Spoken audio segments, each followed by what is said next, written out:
ছোটোবেলায় আমরা বাগদারাতে 3টি জিনিস শিখছিলাম: কৃতজ্ঞ, অকৃতজ্ঞ এবং কৃতজ্ঞ। যে উপকারীর উপকার স্বীকার করে সে কৃতজ্ঞ, যে উপকারী উপকার স্বীকার করে না সে অকৃতজ্ঞ, এবং যে উপকারীর ক্ষতি করে সে কৃতজ্ঞ। জীবনে চলার পথে কৃতজ্ঞ এবং অকৃতজ্ঞ এই সমস্ত মানুষকে ক্ষমা করা যেতে পারে, বা ক্ষমা করলেও তারই ক্ষতি হবে, কারণ যে উপকার স্বীকার করে না সে তার উপর আল্লাহ তাআলার গজব হয় বা নেগেটিভ কিছু আসে আল্লাহ তাআলার পক্ষ থেকে।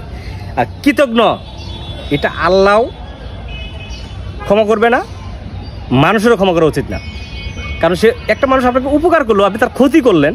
এই কৃতজ্ঞ মানুষের কোনো ক্ষমা নেই, এই কৃতজ্ঞ মানুষকে ক্ষমা করতে হয় না।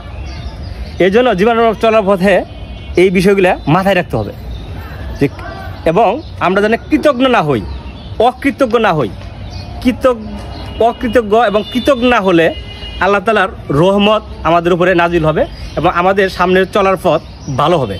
এই জন্য সবার প্রতি দোয়া চাই যে আমরা যাতে মানুষ হিসাবে কৃতজ্ঞ হই, কৃতজ্ঞ না হই।